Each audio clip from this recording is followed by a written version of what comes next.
ರಾಜಧಾನಿ ಬೆಂಗಳೂರಿನಲ್ಲಿ ಒಬ್ಬರು ಕನ್ನಡ ಡಾಕ್ಟರ್ ಇದ್ದಾರೆ.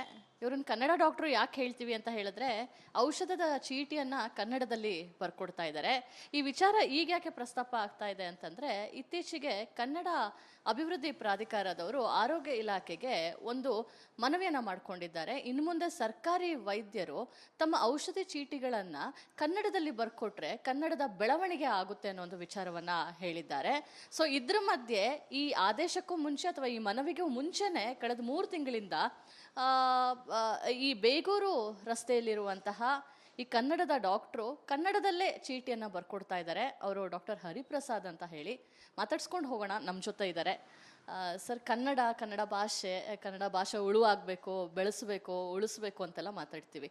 ಇಂಥ ಹೊತ್ತಿನಲ್ಲೇ ಕನ್ನಡ ಅಭಿವೃದ್ಧಿ ಪ್ರಾಧಿಕಾರದವರು ಸರ್ಕಾರಿ ವೈದ್ಯರು ಯಾಕೆ ಕನ್ನಡದಲ್ಲಿ ಚೀಟಿ ಬರೀಬಾರ್ದು ಅನ್ನೋ ಒಂದು ವಿಚಾರವನ್ನು ಪ್ರಸ್ತಾಪ ಮಾಡಿದರು. ಅದಕ್ಕೆ 2 ರೀತಿಯ ವಿಚಾರಗಳು ಚರ್ಚೆ ಆಯಿತು, ಹೇಗೆ ಸಾಧ್ಯ ಅಂತ ಹೇಳಿ. ಆದರೆ ನೀವು ಅದನ್ನು ಸಾಧ್ಯ ಮಾಡಿ ತೋರಿಸ್ತಿದ್ದೀರಾ. ಯಾವಾಗ ಈ ಕಾರ್ಯವನ್ನು ಶುರು ಮಾಡಿದ್ರೆ? ನಾನು ಕೂಡ ಬೆಂಗಳೂರಲ್ಲಿ ಈ ನನ್ನ ಕ್ಲಿನಿಕನ್ನು ಮಡಗಿದ ನಂತರ ನಾನು ಕನ್ನಡಕ್ಕಾಗಿ ಏನಾದರೂ ಮಾಡಬಹುದು, ನಾನು ನನ್ನ ಡಾಕ್ಟರ್ ವೃತ್ತಿಯಿಂದ ಇದ್ದುಕೊಂಡು ನಾನು ಕನ್ನಡಕ್ಕೆ ಹೇಗೆ ಕೊಡುಗೆ ಕೊಡಬಹುದು ಅಂತ ಬಹಳ ಯೋಚನೆ ಮಾಡ್ತಾ ಇದ್ದೆ. ಅಂಥ ಸಂದರ್ಭದಲ್ಲಿ ನನಗೆ ಹೊಳೆದಿದ್ದೇನು ಅಂತ ಹೇಳಿದ್ರೆ, ಬೆಂಗಳೂರು ಕನ್ನಡಿಗರ ರಾಜಧಾನಿ, ಇಲ್ಲೇ ಕನ್ನಡದ ಅಸ್ಮಿತೆ ಉಳಿಲಿಲ್ಲ ಅಂತ ಹೇಳಿದ್ರೆ ನಾವು ಎಲ್ಲಿ ಉಳಿಸ್ಲಿಕ್ಕಾಗತ್ತೆ?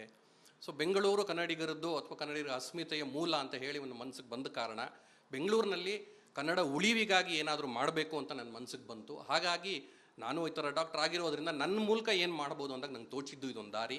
ಹಾಗಾಗಿ ಇದನ್ನು ನಾನು ಆರಂಭಿಸಿದೆ ಮಾಡಲಿಕ್ಕೆ.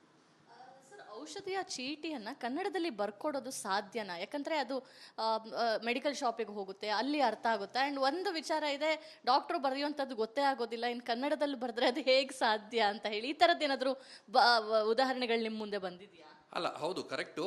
ಈಗ ಅಂದರೆ ಮೆಡಿಕಲ್ ಸ್ಟೋರ್ ವಿಚಾರದಲ್ಲಿ ಅಂತ ಹೇಳಿದ್ರೆ, ಮೆಡಿಕಲ್ ಸ್ಟೋರ್ ಮಡಗಿರೋರು ಬಹುತೇಕರು ಕನ್ನಡಿಗರೇ. ನಾನು ಗಮನಿಸಿದ್ದ ಹಾಗೆ ಕನ್ನಡದಲ್ಲಿ ಬರೆದ್ರೆ ಅವ್ರಿಗೆ ಚೆನ್ನಾಗಿ ಕನ್ನಡ ಬರುತ್ತೆ, ಕೊಡ್ತಾರೆ. ಹಾಗೂ ಅವ್ರಿಗೆ ಏನಾದರೂ ಕನ್ನಡದಲ್ಲಿ ಬರೆದಿದ್ದು ತಿಳಿಲಿಲ್ಲ ಅಂತ ಹೇಳಿದ್ರೆ ನಂತರ ಅದನ್ನು ಇಂಗ್ಲೀಷ್ನಲ್ಲೇ ಬರ್ಕೊಡೋಂಥ ಪ್ರಯತ್ನಗಳನ್ನು ನಾವು ಮಾಡ್ತೀವಿ. ಈಗ ಇದು ಮುಂದುವರೆದಂಗೆ ನಾನು ಏನು ಮಾಡ್ತಾ ಇದ್ದೀನಿ ಅಂತ ಹೇಳಿದ್ರೆ, ಅವ್ರ ಕನ್ಫ್ಯೂಷನ್ ಇತ್ತು ಅಂತ ಹೇಳಿದ್ರೆ ಕನ್ನಡದಲ್ಲೂ ಸಹ ಬರೆದು ಇಂಗ್ಲೀಷಲ್ಲೂ ಬರೆದು ಅವ್ರಿಗೂ ತೊಂದರೆ ಆಗದ ರೀತಿಯಲ್ಲಿ ಕನ್ನಡನೂ ಉಳಿಸ್ದಂಗೆ ಆಗುತ್ತೆ. ಸೊ ಯಾರ ರೋಗಿಗಳಿಗೂ ಏನೋ ತೊಂದರೆ ಆಗಲ್ಲ, ಮೆಡಿಕಲ್ ಸ್ಟೋರವರು ತೊಂದರೆ ಆಗದ ರೀತಿಯಲ್ಲಿ ಅದನ್ನು ಮಾಡೋಣ ಅಂತ ನಾನು ಮುಂದಿನ ದಿನಗಳು ಯೋಚನೆ ಮಾಡಿದ್ದೆ. ಕನ್ನಡ ಅಭಿವೃದ್ಧಿ ಪ್ರಾಧಿಕಾರದ ಮನವಿ ಬಗ್ಗೆ ನೀವೇನು ಹೇಳ್ತೀರಾ ಸರ್? ಸರ್ಕಾರಿ ವೈದ್ಯರಿಂದ ಇದು ಸಾಧ್ಯ ಆಗುತ್ತಾ? ಜೊತೆಗೆ ಕೆಲವು ಮೆಡಿಸಿನ್ ಹೆಸರನ್ನ ಇಂಗ್ಲೀಷಲ್ಲಿ ಓದೋದಕ್ಕೆ ನಮಗೆ ಕಠಿಣ ಅನಿಸುತ್ತೆ, ಅದು ಕನ್ನಡದಲ್ಲಿ ಬರೆಯೋದಕ್ಕೆ ಸಾಧ್ಯನಾ? ವೈದ್ಯರು ಆ ರೀತಿಯ ಒಂದು ಪ್ರಯತ್ನವನ್ನು ಮಾಡ್ಬೋದಾ? ಕನ್ನಡ ಬಲ್ಲವರಿಗೆ ಕನ್ನಡ ಗೊತ್ತಿಲ್ಲದೆ ಇರೋರಿಗೆ ಅದಕ್ಕೆ ಕಷ್ಟ ಆಗ್ಬೋದು. ಬಿಟ್ಟರೆ ಕನ್ನಡ ಚೆನ್ನಾಗಿ ಬರೋರಿಗೆ ಕನ್ನಡದಲ್ಲಿ ಬರೋದು ಇಂಗ್ಲೀಷ್ಗಿಂತ ಹೆಚ್ಚಾಗಿ ಕನ್ನಡದಲ್ಲಿ ಬರೋದ್ರೇ ಅರ್ಥ ಆಗುವಂಥದ್ದು. ಇನ್ನು ಸರ್ಕಾರಿ ವೈದ್ಯರಿಗೆ ಆದೇಶ ಹೋಗಿರೋ ಅಂಥದ್ದನ್ನು ಪಾಲನೆ ಮಾಡಿದ್ರೆ ಒಳ್ಳೆಯದೇ. ಅಂದರೆ ಮುಖ್ಯವಾಗಿ ನಾವು ನೋಡಬೇಕಾಗಿರೋದು ರೋಗಿ ಗುಣಮುಖ ಆಗೋದು ಮುಖ್ಯ ಎಲ್ಲದಕ್ಕಿಂತ ಹೆಚ್ಚಾಗಿ.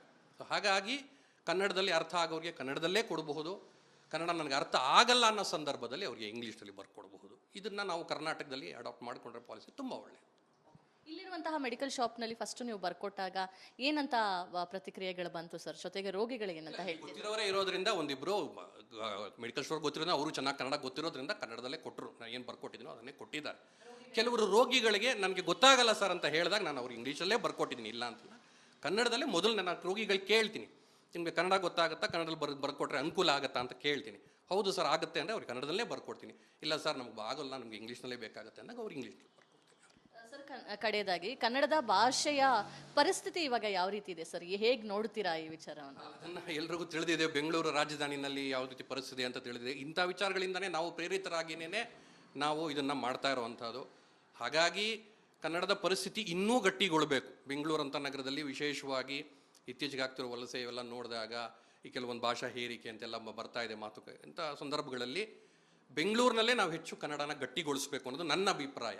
ಸೊ ಅದಕ್ಕೆ ನನ್ನ ಕಡೆಯಿಂದ ಅದೊಂದು ಸಣ್ಣ ಪ್ರಯತ್ನ ನಾನು ಮಾಡ್ತಿದ್ದೀನಿ. ಬೇರೆಯವರು ಸಹ ಅವರವರ ವೃತ್ತಿಗಳಲ್ಲಿ ಏನಿರುತ್ತೋ ಆ ವೃತ್ತಿಗಳಲ್ಲಿ ಆದಷ್ಟು ಕನ್ನಡನೇ ಬಳಕೆ ಮಾಡಬೇಕು, ಕನ್ನಡನೇ ಬಳಕೆ ಮಾಡಲಿ, ಯಾರಿಗೂ ತೊಂದರೆ ಆಗೋದು ಬೇಡ. ಕನ್ನಡ ಎಲ್ಲಿ ತನಕ ನಾವು ಹೆಚ್ಚು ಕನ್ನಡನ ಮುಂದೆ ಹಾಕ್ಲಿಕ್ಕಾಗುತ್ತೋ ಎಲ್ಲ ಭಾಷೆಗಳಿಗಿಂತ ಅಷ್ಟು ಪ್ರಯತ್ನ ಮಾಡಿ ಎಲ್ಲ ಬೇರೆ ವೃತ್ತಿಪರರು ಕೂಡ ಮಾಡಲಿ ಅನ್ನೋದು ನನ್ನ ಆಸೆ.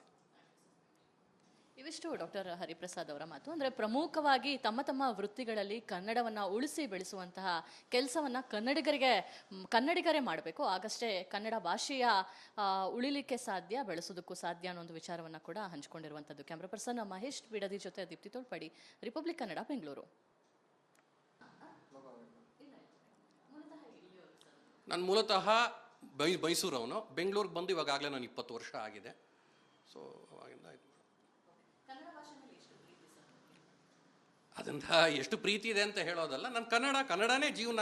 ನಾನು ಕನ್ನಡಿಗನಾಗಿ ನಾನು ಹೇಳಬೇಕು ಅಂದರೆ ಪ್ರೀತಿ ಅಂತ ಬರಲ್ಲ. ಪ್ರತಿಯೊಬ್ಬ ಕನ್ನಡಿಗರು ಒಬ್ಬನಿಗೆ ನನಗೊಬ್ಬನಿಗೆ ಪ್ರೀತಿ ಇದ್ರೆ ಸಾಲದು. ಪ್ರತಿಯೊಬ್ಬ ಕನ್ನಡಿಗರಿಗೂ ಅವರ ಮಾತೃಭಾಷೆ ಮೇಲೆ ಅಷ್ಟೇ ಪ್ರೀತಿ ಇರಬೇಕು, ಅಷ್ಟೇ ಗೌರವ. ಯಾರನ್ನೂ ಇದು ದ್ವೇಷ ಅಂತಲ್ಲ, ಯಾರನ್ನೂ ನಾವು ದ್ವೇಷಿಸಬೇಕಾಗಿಲ್ಲ. ಎಲ್ಲ ಭಾಷಿಕರನ್ನು ಎಲ್ಲರನ್ನೂ ಪ್ರೀತಿಯಿಂದ ನೋಡೋಣ. ಆದರೆ ಕರ್ನಾಟಕದಲ್ಲಿ ಕನ್ನಡನೇ ಮೊದಲು. ಯಾಕಂದ್ರೆ ಕರ್ನಾಟಕ ಉದಯ ಆಗಿರೋದೇ ಕನ್ನಡ ಭಾಷೆಯಿಂದ, ಕನ್ನಡಿಗರಿಗೋಸ್ಕರನೇ ಇರುವಂತಹದ್ದು. ಹಂಗಂತೇಳಿ ಬೇರೆಯವ್ರ ಮೇಲೆ ನಾವೇನು ದ್ವೇಷ ಮಾಡುವಂಥದ್ದು ಏನಿಲ್ಲ. ಎಲ್ಲರನ್ನೂ ಪ್ರೀತಿಯಿಂದ ಕಾರಣ, ಎಲ್ಲರಿಗೂ ಕನ್ನಡನ ಕಲಿಸೋಣ. ಪ್ರೀತಿಯಿಂದನೇ ಕನ್ನಡಿಗರು ಎಲ್ಲ ಬೇರೆ ಭಾಷಿಕರಿಗೂ ಕನ್ನಡ ಕಲಿಸಿ ಅಂತ ನಾನು ಈ ಮೂಲಕ ಕೇಳ್ಕೊಳ್ತೀನಿ. ಸರ್, ಹೊರಗಿನವ್ರು ಬರ್ತಾರೆ, ಕನ್ನಡ ಕಲಿಯುವಂತಹ ಪ್ರಯತ್ನನೇ ಮಾಡೋದಿಲ್ಲ, ಅಂಥವ್ರಿಗೆ ಏನು ಹೇಳ್ತೀರಾ ಸರ್? ಕಲಿಬೇಕು, ಯಾರೇ ಆದರೂ ಅಷ್ಟೇನೇನೆ ಕಲಿಬೇಕು. ಆ ನಿಟ್ಟಿನಲ್ಲಿ ಈ ಒಂದು ಹೆಜ್ಜೆ ನಾನು ಇಟ್ಟಿರೋದು. ಬಂದವರು ನನಗೆ ಬರೋ ಪೇಷಂಟ್ಗಳು ಸಾಕಷ್ಟು ಜನ ಹೊರಗಡೆಯಿಂದ ಬರೋರು ಇದ್ದಾರೆ, ಬರಲ್ಲ ಅಂತಲ್ಲ. ಅಂದರೆ ಬಹುತೇಕರು ಕನ್ನಡಿಗರೇ, ಆದರೂ ಒಬ್ಬರು ಪೇಷಂಟ್ ಆವಾಗ ಇವಾಗ ಬರ್ತಾರೆ, ನನಗೆ ಕನ್ನಡ ಬರಲ್ಲ ಅಂತ ಬರ್ತಾರೆ. ತಮಿಳವರು ಬರ್ತಾರೆ, ತೆಲುಗಿನವ್ರು ಬರ್ತಾರೆ, ಹಿಂದಿಯವ್ರು ಬರ್ತಾರೆ, ನಂಗೆ ಕನ್ನಡ ಬರಲ್ಲ ಅಂತ ಹೇಳ್ತಾರೆ. ಎಲ್ರಿಗೂ ರೋಗಿಗೆ ಏನು ಬೇಕೋ ಅದನ್ನು ತಿಳ್ಕೊಂಡು ಅವ್ರಿಗೆಲ್ಲ ಉಪಚಾರ ಔಷಧಿ ಎಲ್ಲ ಕೊಟ್ಟ ನಂತರ ಕನ್ನಡ ಕಲೀರಿ ಅಂತಲೇ ಹೇಳಿಬಿಟ್ಟೆ ನಾನು ಕಳಿಸ್ತೀನಿ. ಕಲಿಯೋದಿಲ್ಲ ಅಂತ ಹೇಳೋರಿಗೆ ನಾವೇನು ಹೇಳೋದಕ್ಕಾಗಲ್ಲ, ಬಲವಂತ ಅಂತೂ ಯಾರನ್ನೂ ಮಾಡಲಿಕ್ಕಾಗಲ್ಲ. ಬಟ್ ನಾನು ಹೇಳೋದೇನೆಂದರೆ ಪ್ರತಿಯೊಬ್ಬ ಕರ್ನಾಟಕಕ್ಕೆ ಬಂದವನು, ಇಲ್ಲಿ ಸೆಟ್ಲ್ ಆಗ್ತೀನಿ, ಇಲ್ಲಿ ಇರ್ತೀನಿ ಅಂತ ಬರೋರು ಖಂಡಿತವಾಗ್ಲೂ ಕನ್ನಡ ಕಲೀಲೇಬೇಕು. ಇದು ಗೌರವ, ನಾವು ದೇಶಕ್ಕೆ, ದೇಶದ ಭಾಷೆಗೆ ಕೊಡುವಂತಹ ಗೌರವ. ಇಲ್ಲಿ ಎಲ್ಲರೂ ಸಮಾನರು. ಎಲ್ಲ ಭಾಷೆಗಳು ಅವರವರ ರಾಜ್ಯದಲ್ಲಿ ಅವರವ್ರ ಹೆಚ್ಚುಗಾರಿಕೆ ಇರುತ್ತೆ. ಅದೇ ರೀತಿ ಕರ್ನಾಟಕದಲ್ಲಿ ನಾವು ಕನ್ನಡ ಕೇಳೋದು ಏನೂ ತಪ್ಪಿಲ್ಲ. ಬೇರೆಯವರು ಹೊರಗಿಂದ ಬಂದವರು ಕನ್ನಡ ಕಲಿಬೇಕು ಅಂತಲೇ ಈ ಮೂಲಕ ಆದರೂ ನಾನು ಮನವಿ ಮಾಡ್ಕೊಳ್ತೀನಿ. ಸರ್, ಸಾಮಾಜಿಕ ಜಾಲತಾಣದಲ್ಲಿ ಇತ್ತೀಚೆಗೆ ಒಂದು ಟ್ರೆಂಡ್ ಆಗ್ತಾ ಇದೆ. ಅಂದರೆ ಯಾರು ಕನ್ನಡವನ್ನು ಕಲ್ತಿಲ್ವೋ ಅವರನ್ನು ನಾವು ಔಟ್ಸೈಡರ್ ಅಂತಲೇ ಭಾವಿಸ್ತೀವಿ ಅಂತ ಹೇಳಿ ಒಂದಿಷ್ಟು ಟೆಕ್ಕಿಗಳು ಈ ಅಭಿಯಾನವನ್ನು ಆರಂಭ ಮಾಡಿದ್ದಾರೆ. ಇದಕ್ಕೆ ಏನು ಹೇಳ್ತೀರಾ? ಅಲ್ಲ, ಕನ್ನಡ ಅದೇ ಈಗ ಪ್ರವಾಸಿಗರು ಯಾರೋ ಬರ್ತಾರೆ, ಅವ್ರು ಬಂದ ತಕ್ಷಣ 2 ದಿನ 3 ದಿನ ಇದ್ದೋದು ನಾವು ಕನ್ನಡ ಕಲೀರಿ ಅಂತ ಹೇಳಲಿಕ್ಕಾಗಲ್ಲ. ಬೇಸಿಕ್ ಕನ್ನಡ ಕಲ್ತ್ಕೊಂಬಂದ್ರೆ ತುಂಬ ಸಂತೋಷ, ಇಲ್ಲ ಅಂತ ನಾನು ಹೇಳಲ್ಲ. ಬಟ್ ಬೆಂಗಳೂರಲ್ಲಿ ನಾನು ಬಂದು ಸೆಟ್ಲ್ ಆಗ್ತೀನಿ, ಇಲ್ಲಿ ಜೀವನ ರೂಪಿಸ್ಕೊಳ್ತಾ ಇದ್ದೀನಿ ಅಂತ ಹೇಳಿದ್ಮೇಲೆ ಅವ್ನು ಕನ್ನಡ ಕಲಿಬೇಕು. ಈಗ ಹೊರಗಡೆ ಬಂದು ಆಡೋ ಭಾಷೆ ಕನ್ನಡ, ಕರ್ನಾಟಕದ ಆಡೋ ಭಾಷೆ. ಬೆಂಗಳೂರಲ್ಲಂತೂ ಬೆಂಗಳೂರು ಅಂದರೆ ಕನ್ನಡದ ಆತ್ಮ, ಅದನ್ನು ಯಾರು ಏನು ತೆಗೆದುಹಾಕಕ್ಕೆ ಆಗೋದಿಲ್ಲ. ಸೊ ಅಂಥದ್ರಲ್ಲಿ ಇಂಥ ಒಂದು ಆತ್ಮಕ್ಕೆ ಅವ್ರು ಬಂದು ಬೇಜಾರು ಮಾಡ್ತಾರೆ, ಅಗೌರವ ಸೂಚಿಸ್ತಾರಲ್ಲ, ಅದು ಮನಸ್ಸಿಗೆ ಸಹಜವಾಗಿ ಇಲ್ಲಿ ನೂರಾರು ವರ್ಷಗಳಿಂದ ಹುಟ್ಟಿ ಇದ್ದವರು, ಅವರ ತಾತಂದರು ಮುತ್ತಾತಂದರು ಈಗಿರೋರು, ಹುಟ್ಟಿ ಬೆಳೆದವ್ರಿಗೆ ಅದು ಸಹಜವಾಗಿ ಅವ್ರ ಮನಸ್ಸಿಗೆ ನೋವಾಗುತ್ತೆ. ಆ ನೋವನ್ನು ಆ ರೂಪದಲ್ಲಿ ಅವ್ರು ಹೊರಗೆ ಹಾಕ್ತಾರೆ. ಆದರೂ ನಾನು ಹೇಳೋದೇನು ಅಂತ ಹೇಳಿದ್ರೆ, ಎಲ್ಲರನ್ನೂ ಆಯಿತು ಬರ್ಬೋದು, ಆ ಕ್ಷಣಕ್ಕೆ ನಮಗೆ ಬೇಜಾರಾಗ್ಬೋದು, ನೋವಾಗ್ಬೋದು, ಎಲ್ಲರನ್ನೂ ಒಳಗೊಂಡು ಪ್ರೀತಿಯಿಂದ ಅವ್ರು ಕನ್ನಡ ಕಲಿಲೇಬೇಕು ಅಂತ ಒಂದು ನಾವು ಪಣ ತೊಟ್ಟು ಪ್ರೀತಿಯಿಂದನೇ ಕಲಿಸ್ಕೊಡೋಣ. ಎಲ್ರಿಗೂ ಕಲಿತಾರೆ ಅಂತ ನಾನು ಅಂದ್ಕೊಂಡಿದ್ದೀನಿ. ಮುಂದಿನ ದಿನಗಳಲ್ಲಿ ಈ ಪರಭಾಷಿಕರು ಆ ರೀತಿ ಏನಾರು ಧೋರಣೆ ಇರುವಂತಹ ಪರಭಾಷಿಕರೂ ಬದಲಾಗ್ತಾರೆ, ಕನ್ನಡಗೊಳ್ತಾರೆ. ಅವರೂ ಕೂಡ ಕನ್ನಡಕ್ಕೆ ಮುಂದೆ ನಿಂತು ಕನ್ನಡದ ವಿಚಾರಗಳಲ್ಲಿ ತಮ್ಮದು ಒಂದು ಜೈಕಾರ ಹಾಕ್ತಾರೆ ಅಂತ ನಾನು ಹೇಳ್ತೀನಿ.